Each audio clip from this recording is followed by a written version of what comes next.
ਅਮਰਤਾ ਪ੍ਰੀਤਮ ਆਂਦੀ ਨਾ ਅੱਜ ਆਖਾਂ ਵਾਰਿਸ ਸ਼ਾਹ ਨੂੰ ਕਿਤੋਂ ਕਬਰਾਂ ਵਿੱਚੋਂ ਬੋਲ ਤੇ ਅੱਜ किताबे इश्क दा कोई अगला वर्का फोल।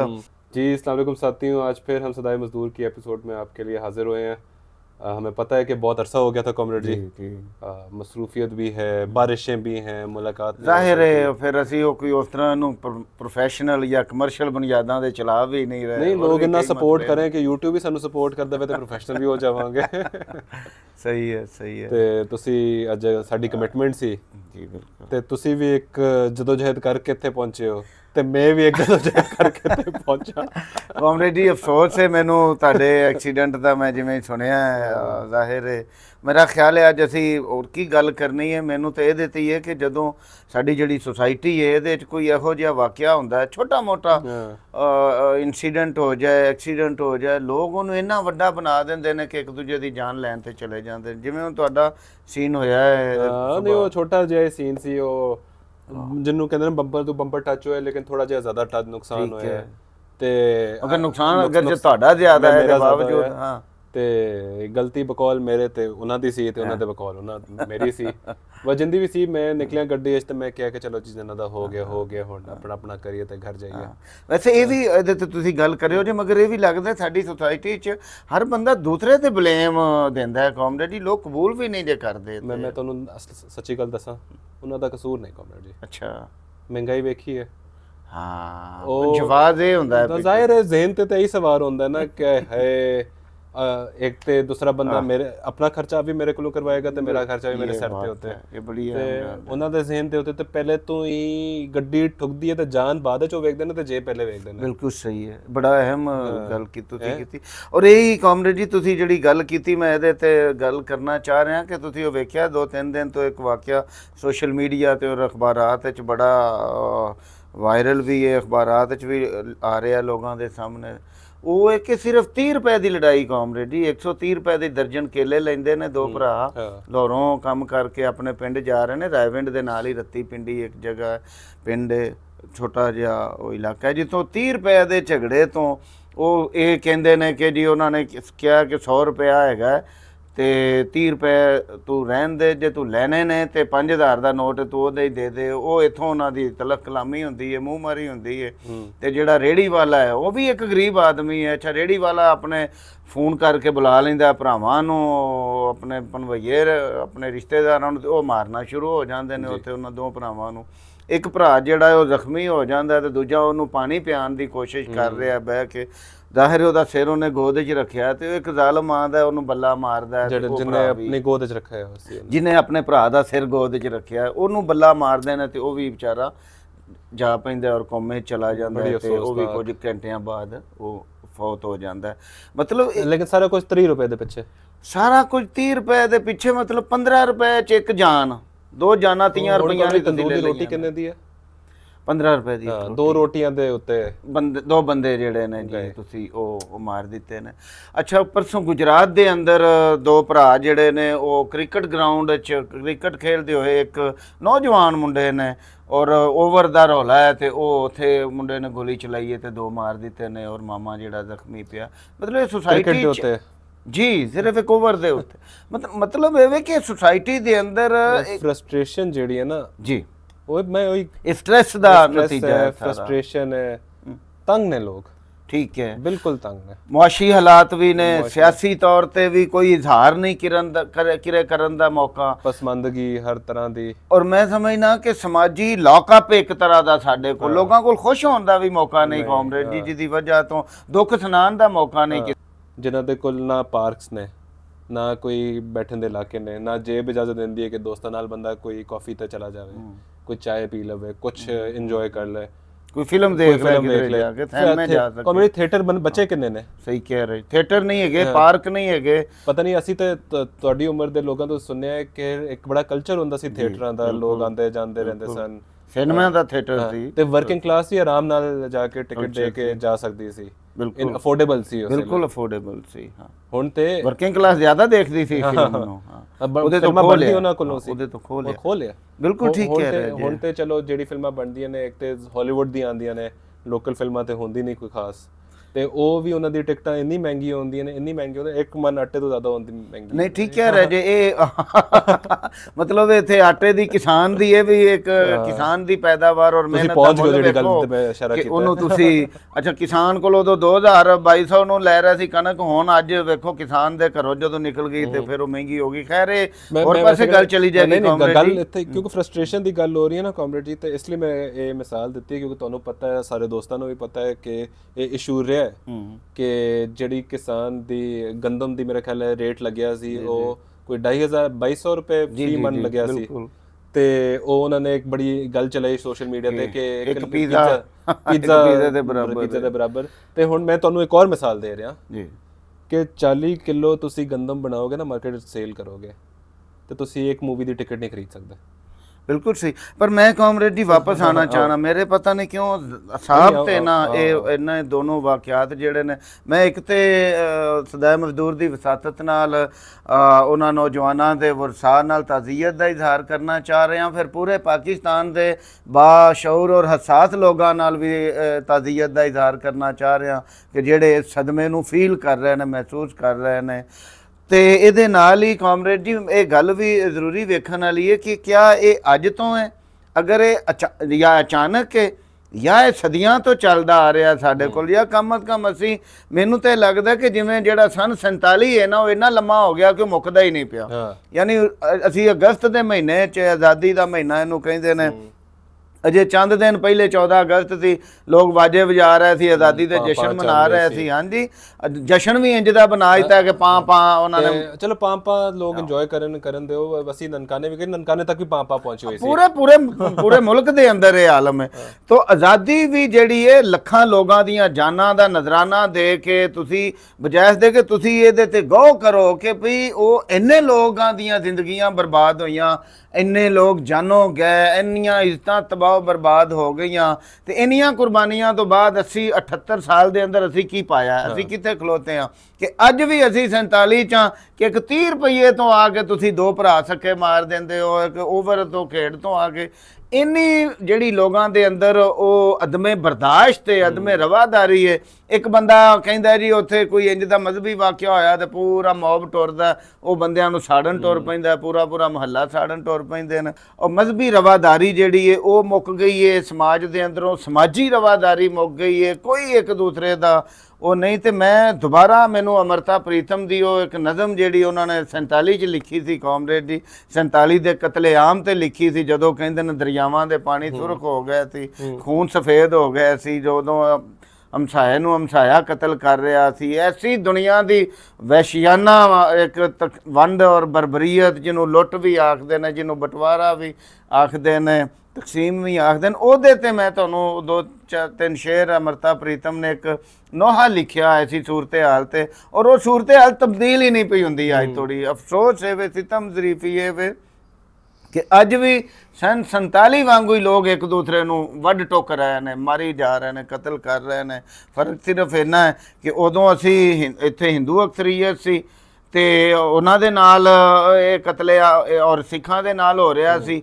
ਅੱਜ ਉਹ ਨਹੀਂ ਹੈਗੇ ਤੇ ਆਪਸ ਦੇ ਅੰਦਰ ਲੱਗੇ ਖਲੋਤੇ ਹੋ ਤੁਸੀਂ, ਰਿਲੀਜ਼ ਨਹੀਂ ਹੈਗਾ ਨਾ। ਬਿਲਕੁਲ। ਅਮਰਤਾ ਪ੍ਰੀਤਮ ਆਂਦੀ ਨਾ, ਅੱਜ ਆਖਾਂ ਵਾਰਿਸ ਸ਼ਾਹ ਨੂੰ ਕਿਤੋਂ ਕਬਰਾਂ ਵਿੱਚੋਂ ਬੋਲ, ਤੇ ਅੱਜ ਕਿਤਾਬੇ ਇਸ਼ਕ ਦਾ ਕੋਈ ਅਗਲਾ ਵਰਕਾ ਫੋਲ। ਇੱਕ ਰੋਈ ਸੀ ਧੀ ਪੰਜਾਬ ਦੀ, ਤੂੰ ਲਿਖ ਮਾਰੇ ਵੈਨ, ਅੱਜ ਲੱਖਾਂ ਧੀਆਂ ਰੋਂਦੀਆਂ ਤੈਨੂੰ ਵਾਰਿਸ ਸ਼ਾਹ ਨੂੰ ਕਹਿਣ। ਉੱਠ ਦਰਦਮੰਦਾਂ ਦੇ ਆ ਦਰਦੀਆ, ਉੱਠ ਤੱਕ ਆਪਣਾ ਪੰਜਾਬ, ਅੱਜ ਬੇਲੇ ਲਾਸ਼ਾਂ ਵਿਛੀਆਂ ਤੇ ਲਹੂ ਦੀ ਭਰੀ ਚਨਾਬ। ਅੱਜ ਵੀ ਅਸੀਂ ਵੇਖਦੇ ਹਾਂ ਸੌਰੀ ਕਾਮਰੇਡ ਜੀ, ਜਿਹੜੇ ਮੇਰੀ ਤਰ੍ਹਾਂ ਦੇ ਵੀ ਵਿਊਅਰਸ ਹੋਣਗੇ ਉਹਨਾਂ ਨੂੰ ਸਮਝਾ ਵੀ ਦਿਓ ਕਿ ਬੋਲ ਕਿਆ ਸਨ। ਹਾਂ, ਮਤਲਬ ਇਹ ਅਮਰਤਾ ਪ੍ਰੀਤਮ ਵਾਰਿਸ ਸ਼ਾਹ ਨੂੰ ਮੁਖਾਤਬ ਕਰਕੇ ਤੇ ਆਪਣਾ ਦੁੱਖ, ਇਹ ਤਕਸੀਮ ਦਾ ਦੁੱਖ ਬਿਆਨ ਕਰ ਰਹੀ ਕਿ ਅੱਜ ਵਾਰਿਸ ਸ਼ਾਹ ਨੂੰ ਮੈਂ ਕਹਿੰਦੀ ਹਾਂ ਕਿ ਆਪਣੇ ਕਬਰ ਚੋਂ ਬੋਲ, ਤੇ ਅੱਜ ਫਿਰ ਕਿਤਾਬ ਇਸ਼ਕ ਦਾ ਕੋਈ ਨਵਾਂ ਜਿਹੜਾ ਵਰਕਾ ਹੈ ਉਹ ਲਿਖ। ਤੂੰ ਇੱਕ ਹੀਰ ਦੇ ਨਾਲ, ਇੱਕ ਖਾਤੂਨ ਦੇ ਨਾਲ ਉਹਦੀ ਮਰਜ਼ੀ ਦੇ ਖਿਲਾਫ ਕੋਈ ਅਮਲ ਹੋਇਆ ਸੀ, ਉਹਦੀ ਸ਼ਾਦੀ ਉਹਦੀ ਮਰਜ਼ੀ ਦੇ ਖਿਲਾਫ ਹੋਈ, ਤੇ ਤੂੰ ਐਡੀ ਵੱਡੀ ਕਿਤਾਬ ਲਿਖ ਮਾਰੀ। ਤੇ ਅੱਜ ਉਹੋ ਜਿਹੀਆਂ ਲੱਖਾਂ ਹੀਰਾਂ ਉਹ ਕਹਿੰਦੀ ਹੈ ਕਿ ਬੇਦਰਦਾਂ ਦੇ ਹੱਥੇ ਚੜੀਆਂ ਹੋਈਆਂ ਨੇ, ਜਿਨ੍ਹਾਂ ਨੂੰ ਦਾ ਰੇਪ ਕੀਤਾ ਗਿਆ, ਜਿਨ੍ਹਾਂ ਨੂੰ ਖੂਹਾਂ 'ਚ ਥੱਟਿਆ ਗਿਆ, ਸਾੜਿਆ ਗਿਆ, ਕਤਲ ਕੀਤਾ ਗਿਆ, ਉਹਨਾਂ ਦੀ ਇੱਕ ਉਹ ਆਵਾਜ਼, ਉਹ ਐਸਾ ਕਰਬ ਇਸ ਨਜ਼ਮ 'ਚੋਂ ਤੁਸੀਂ ਫੀਲ ਕਰਦੇ ਹੋ। ਹੁਣ ਇਹ ਛੋਟੀ ਛੋਟੀ ਗੱਲਾਂ ਦੇ ਉੱਤੇ ਬੰਦੇ ਮਾਰ ਰਹੇ ਨੇ, ਖਤਮ ਕਰ ਰਹੇ ਨੇ, ਮਤਲਬ ਓਵਰ ਦੇ ਉੱਤੇ ਕਰਨ ਵਾਲੀ ਗੱਲ ਕਰੋ ਨਾ। ਇੱਕ ਓਵਰ ਦੇ ਉੱਤੇ ਖੇਲਣ ਆਏ ਹੋ ਤੁਸੀਂ, ਕਰੋ, ਉਹ ਵੀ ਖੇਲਣ ਆਏ ਤੇ ਉਹ ਕਰ ਲਾਸ਼ਾਂ ਗਈਆਂ, ਮੈਂਟਲੀ ਰਿਲੀਜ਼ ਆਪਣੇ ਆਪ ਨੂੰ ਕਰਨ ਆਏ ਹੋ। ਬਿਲਕੁਲ ਸਹੀ।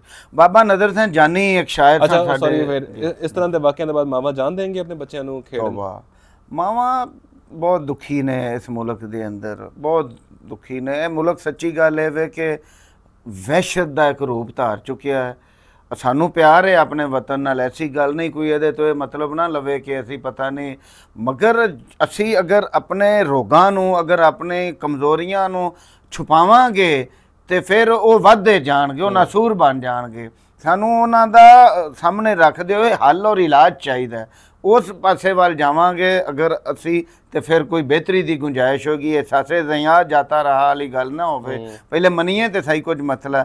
ਬਾਬਾ ਨਦਰ ਸਿੰਘ ਜਾਨੀ ਆਂਦੇ ਨੇ, ਮਗਰ ਸਮਝਣ ਲਈ ਇਹ ਜ਼ਰੂਰੀ ਹੈ ਕਿ ਮਾਮਲਾ ਬੁਨਿਆਦਾਂ ਕੀ ਨੇ। ਨਦਰ ਸਿੰਘ ਜਾਨੀ ਬਾਬਾ ਜੀ ਫਰਮਾਉਂਦੇ ਨੇ ਕਿ ਵਸੀਆਂ ਪਰ ਨਾ ਵਸੀਆਂ ਝੋਕਾਂ, ਵਸੀਆਂ ਪਰ ਨਾ ਵਸੀਆਂ ਝੋਕਾਂ, ਅੱਜ ਵੀ ਪੀਂਦੀਆਂ ਨੇ ਲਹੂ ਜੋਕਾਂ, ਗੰਦੇ ਪਾਣੀਆਂ ਦੇ ਵਿੱਚ ਲਾਲ ਨਹੀਂ ਜੰਮਦੇ ਜੰਮਣ ਜੋਕਾਂ, ਕੋਈ ਉੱਠੇ ਤੇ ਹੜ ਲੈ ਆਵੇ ਜਿਹੜਾ ਜੋਕਾਂ ਰੋੜ ਲੈ ਜਾਵੇ।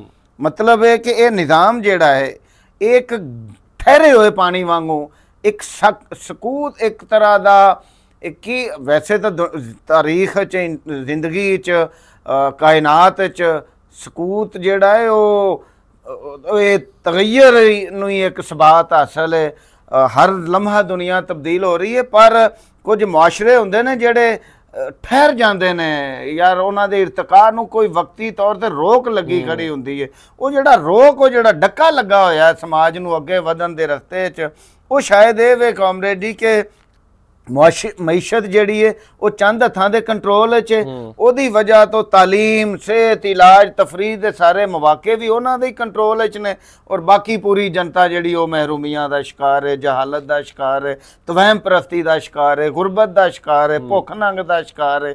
ਉਹ ਜਿਹੜਾ ਸਾਰਾ ਮਿਲ ਜੁਲ ਕੇ ਗੁੱਸਾ, ਨਫ਼ਰਤ, ਤਾਸਬ ਉਹ ਬਣਦਾ, ਉਹ ਇੱਕ ਐਸਾ ਬਾਰੂਦ ਖਾਨਾ ਬਣ ਗਿਆ ਹੈ ਕਿ ਜਿਹੜਾ ਜ਼ਿੰਦਾ ਇਨਸਾਨਾਂ ਨੂੰ ਹੋ ਰਿਹਾ ਦਿਨ ਰਾਤ, ਘਾਇਲ ਕਰ ਰਿਹਾ ਦਿਨ ਰਾਤ, ਮਗਰ ਕਿਸੇ ਨੂੰ ਅਹਿਸਾਸ ਨਹੀਂ ਹੋ ਰਿਹਾ ਹੁਕਮਰਾਨ ਟੋਲੇ ਦੇ ਅੰਦਰੋਂ। ਕਿਉਂਕਿ ਹੁਕਮਰਾਨ ਟੋਲੇ ਦਾ ਰਾਜ, ਉਹਨਾਂ ਦਾ ਇਕਤਦਾਰ ਚੱਲਦਾ ਹੀ ਇਸ ਗੱਲ ਤੇ ਪਿਆ ਹੈ ਕਿ ਠੀਕ ਹੈ ਲੋਕ ਇੱਕ ਦੂਸਰੇ ਨੂੰ ਮਾਰੀ ਰੱਖਣ, ਸਾਡੇ ਹਲੇ ਨਹੀਂ ਆਣੇ ਚਾਹੀਦੇ।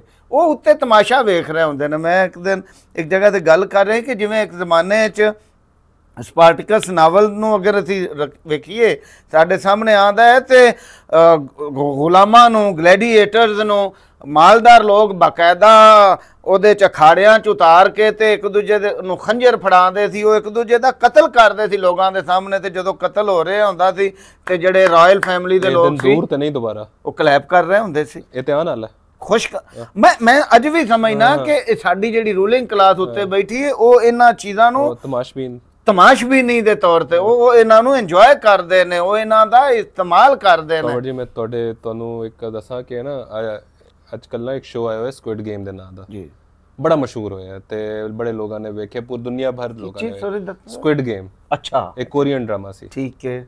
ਤੇ ਉਹਦੇ ਵਿੱਚ ਇਹ ਸੀ ਕਿ ਲੋਕ ਫਰਸਟ੍ਰੇਟਡ ਤੇ ਜੇਬਾਂ ਖਾਲੀ, ਦੀਵਾਲੀ ਹੋਏ ਖੜੇ, ਤੇ ਉਹਨਾਂ ਨੂੰ ਆਫਰ ਕੀਤੀ ਕਿ ਚਲੋ ਕੋਈ ਪੈਸੇ ਕਮਾਣੇ ਤੇ ਇੱਥੇ ਆ ਜਾਓ ਜੀ। ਉਹ ਆ ਗਏ ਉੱਥੇ, ਉਹਨਾਂ ਦੇ ਵਾਸਤੇ ਨਾ ਗੇਮ ਸ਼ੋਅ ਸੀ, ਠੀਕ ਹੈ। ਤੇ ਗੇਮ ਸ਼ੋਅ ਇਹ ਸੀ ਕਿ ਉਹ ਜ਼ਿੰਦਗੀ ਮੌਤ ਦੀ ਗੇਮ, ਖੇਡਾਂ ਬੱਚਿਆਂ ਲਈ, ਤੇ ਜਿਹੜਾ ਹਾਰਦਾ ਸੀ ਉਹ ਮਰਦਾ ਜਾਂਦਾ ਸੀ। ਤੇ ਜਿੰਨੇ ਲੋਕ ਮਰਦੇ ਸਨ ਉਹਨੇ $1 ਬਿਲੀਅਨ ਉੱਥੇ ਐਡ ਹੁੰਦੇ ਜਾਂਦੇ ਸਨ। ਤੇ ਕੋਈ ਉਹਨੇ ਸ਼ੋਅ ਇਵੇਂ ਵਿਖਾਇਆ ਕਿ 426 ਬੰਦਾ ਆਉਂਦਾ ਤੇ ਐਂਡ 'ਚ ਇੱਕ ਰਹਿ ਜਾਂਦਾ ਤੇ ਉਹ ਫਿਰ ਵਿਨਿੰਗ ਸਾਰੀ ਲੈ ਕੇ ਜਾਂਦਾ। ਤੇ ਇਹ ਸਾਰਾ ਚਲਾ ਰਹੇ ਉੱਥੇ ਦੀ ਅਸ਼ਰਾਫੀਆ। ਉਹਨਾਂ ਇਵੇਂ ਵਿਖਾਇਆ ਕਿ ਉਹਨਾਂ ਨੇ ਸਾਰੇ ਗਰੀਬਾਂ ਨੂੰ ਆਪਸ ਵਿੱਚ ਚੰਦ ਚਵੰਨੀਆਂ ਵਾਸਤੇ ਉਹਨਾਂ ਨੂੰ ਆਪਣੇ ਸਾਹਮਣੇ, ਉਹ ਦੇਖੋ ਜੀ ਮਾਰ ਰਹੇ ਨੇ, ਚਲੋ ਬੱਚਿਆਂ ਲਈ ਗੇਮਾਂ ਖੇਡ ਰਹੇ ਨੇ, ਉਹ ਗੋਲ ਗੋਲ ਘੂਮ ਰਹੇ ਨੇ ਤੇ ਛੱਕੇ ਬੰਟੇ ਖੇਲ ਰਹੇ ਨੇ। ਬੰਟੇ ਜਿਹੜਾ ਬੰਦਾ ਹਾਰਦਾ ਜਾ ਰਿਹਾ ਉਹ ਮਰਦਾ ਜਾ ਰਿਹਾ। ਬੜੀ ਸਹੀ ਤੁਸੀਂ ਗੱਲ ਕੀਤੀ। ਪਰ ਇੱਕ ਮੈਂ ਤੁਹਾਡੇ ਨਾਲ ਕਾਮਰੇਡ ਜੀ ਇੱਕ ਹੋਰ ਐਂਗਲ ਨਾਲ ਵੀ ਇਹਨੂੰ ਵੇਖਣ ਦੀ ਲੋੜ ਹੈ। ਮੈਂ ਜਿਹੜਾ ਰਾਤ ਫੇਸਬੁੱਕ ਤੇ ਕੁਝ ਚੀਜ਼ਾਂ ਵੇਖੀਆਂ ਜਦੋਂ ਇਹ ਦੋਨੋਂ ਖਬਰਾਂ ਆਈਆਂ ਨੇ ਨਾ, ਤੇ ਕੁਝ ਲੋਕ ਬਿਲਕੁਲ ਅੰਨ੍ਹੇਵਾਹ ਉਹਦੇ ਤੇ ਲੱਗ ਪਏ ਕਿ ਜੀ ਇਹ ਗਰੀਬ ਲੋਕ ਇਹ ਜਿਹੜੇ ਮਜ਼ਦੂਰ ਲੋਕ ਹੈ, ਰੇੜੀ ਛਾਬੜੀ ਵਾਲੇ, ਰਿਕਸ਼ਿਆਂ ਵਾਲੇ ਹੁੰਦੇ ਹੀ ਕ੍ਰਿਮੀਨਲ ਨੇ। ਇਹ ਤੇ ਜਮਾਂਦਰੂ ਹੀ ਜਿਹੜੇ ਨੇ ਨਾ ਜਨਾਬ ਜਰਾਇਮ ਪੇਸ਼ਾ ਹੁੰਦੇ ਨੇ। ਇਹਦੇ ਤੇ ਇੰਨੀਆਂ ਪੋਸਟਾਂ ਆਈਆਂ ਜੇ ਲਗਾਤਾਰ। ਇੱਕ ਬੀਬੀ ਕੋਈ ਕਿਸੇ ਨੂੰ ਮਸ਼ਵਰਾ ਦੇ ਰਹੀ ਕਿ ਤੁਸੀਂ ਖਰੀਦੋ ਫਰੋਖਤ ਕਰੋ ਤੇ ਵੱਡੇ ਮਾਲ 'ਚ ਜਾ ਕੇ ਖਰੀਦੋ ਫਰੋਖਤ ਕਰੋ, ਇਹਨਾਂ ਦੇ ਮੂੰਹ ਹੀ ਨਾ ਲੱਗੋ ਵਗੈਰਾ ਵਗੈਰਾ। तो मैं ये भी ज़रूरी समझना गल करना कि देखो जराइम पेशा या क्रिमिनल या वारदाती हर तबके दे विच कोई ना कुछ लोग हो सकते हैं। यह तो खैर फ्रस्ट्रेशन के नतीजे कुछ मखसूस वाक़यात ने, मगर पूरे दे पूरे तबके नूं क्रिमिनल कहना कॉमरेड जी ये क्राइम ये तबकाती तासब है। एक तनकीदी नज़रिए से देखो ना क्रिमिनल लॉ नूं या क्रिमिनल जस्टिस सिस्टम नूं, वो एक गल करदी है कि क्राइम जिहड़ा है ना वो क्राइम दा खात्मा उस क्राइम दे खात्मे तो नहीं होता, क्योंकि क्राइम रूट कॉज नहीं है। सही है, क्राइम सिम्पटम है। बिल्कुल सही है, ते तुसी नतीजा है। हाँ, नतीजा है। हाँ, असबाब कुछ और है, इलामत है। बिल्कुल असली असबाब कुछ और है। बिल्कुल सही है। तुसी ये सजावां दे के पैनाडोल दे सकते हो, लेकिन एंटीबायोटिक कदों दोगे? बिल्कुल सही। एंटीबायोटिक ते वही है कि जदों माशरा वो जड़ा वो बुनियादां नूं खत्म करन दी लोड़ है, और वो बुनियाद बेसिकली पूंजीदारां दा निज़ाम है, सरमायादारी निज़ाम है, जिसदे उत्ते एक रूलिंग एलीट बैठी है और वो इरतिका नूं रोकी बैठी है। वो लोगों तक वो सहूलतां, वो वसाइल, वो मौके नहीं पहुंचन दे रही कि लोग अपनियां जिंदगियां च कोई पॉजिटिव तब्दीली थोड़ा रिलैक्स ही हो जान, जो रिलैक्स ही हो जान कम अज कम। बिल्कुल ठीक है। इत्थे कोई रिलैक्स होन बैंदा ते बत्ती चली जाती है ते बारिश को एंजॉय करना शुरू कर दिंदे, सैलाब आ जांदा है। तुसी कामरेड जी यकीन जानो कि लोग पंखे बंद कर देंदे ने कि बिजली दा बिल ना ज़्यादा आवे, मखसूस टाइम में चलांदे ने। ये हालत है, गर्मी बर्दाश्त कर लेंदे। बिल्कुल कमरे लोग दिन में 4-4 दफा पानी बहांदे ने ताकि गर्मी ना लगे। सही कह ताकि एसी ना चलाना पवे, चाहे पक्खा ना चलाना पवे।